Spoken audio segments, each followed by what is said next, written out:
Hi, this is Dustine from Two Lucky Cats. I'm going to tell you how to make the star ornament. One thing I like about this project is with 3 pattern pieces you can make a variety of different kinds of stars. If you haven't done so yet, you can go to Craftsy or to our website www.twoluckycats.com and get the pattern. If you're going to make a few of these stars, you may want to cut the paper patterns out and then trace it onto paper that's a little heavier. Here I've used watercolor paper, and another thing I like to use are those advertising postcards you get in the mail. They're just the right weight to use to make the patterns with. Now for this particular ornament, you have a lot of choices here in terms of how you want to make these. For example, of course you have to decide what colors you're going to use for your stars, or what combination of colors. But you can also do 3 stars like I did on these ornaments. You can have the large, the medium, and the small star.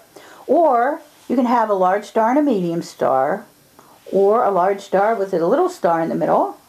Or you can have the medium star with a small star, which makes a smaller star here. And I like these too. So the other thing you have to decide is if you want to decorate both sides of your ornament or only one side.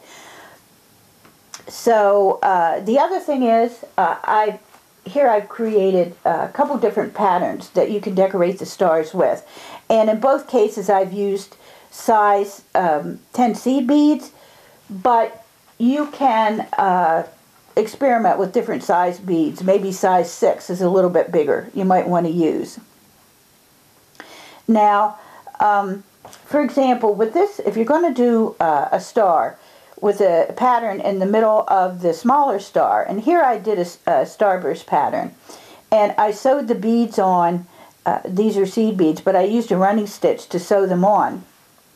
And to do that, I made a starburst pattern on the small star, and I used the disappearing marker.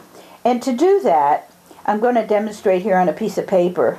I just used a straight edge and drew a line from the point of the star down to where the 2 sides come together at the bottom.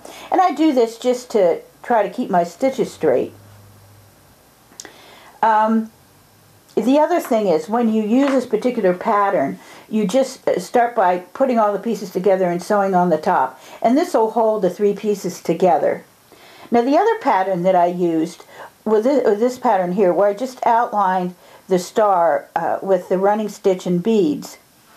So I think it'd be easier to do this, and this is the way I did it, is to first sew the medium star to the large star, and when you're done with that, then sew the large star on top of it. And of course, if you're just doing a medium and a small star, you just need to bead around, do an outline around the sides of the star. So once you've done that, you've decorated either the front or the front and the back, depending on what you want to do. It's time to put the 2 stars together. And in this case, I always start by putting the hanger on the ornament, and you sandwich the hanger in between the top and the bottom pieces of the star. And I like to use these this baker's cord for the hanger, but if you're not an experienced sewer, it might be a little bit easier to attach a ribbon or maybe a piece of felt, which you should cut about 1/4 inch, and then all the pieces for the hanger should be about 7.5 inches long. So what you do is you sandwich your hanger in between the 2 pieces of felt, and then you start your stitching in between the 2 pieces, so you can't see the thread or the knot in your thread. And then you just do a running stitch that you sew over the 1 stitch 2 or 3 times to attach the secure the hanger. So you just go in through the middle and then down to make a stitch, and then up again where you started, and repeat that 2 or 3 times.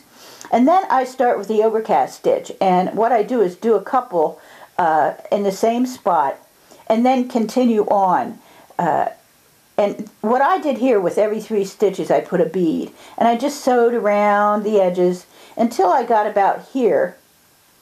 So I have enough space to put the fiber fill in. And to put the fiber fill in, especially because you have points here, you can use either a pencil, or I use a bamboo skewer that you use for barbecuing to push the fiber fill in. And then what I usually do is go closer to the end here, and then if it looks like there's a place where I need to put more fiber fill, I just push it in and then continue on here to the end. And I make a couple more overcast stitches and knot them each time to secure the stitching, and then the ornament is complete. I hope you enjoy doing this project, and I hope you'll come back and see us often. We have a lot of ideas and projects to share. You can also visit our Facebook page, 2 Lucky Cats. So, hope to see you again soon.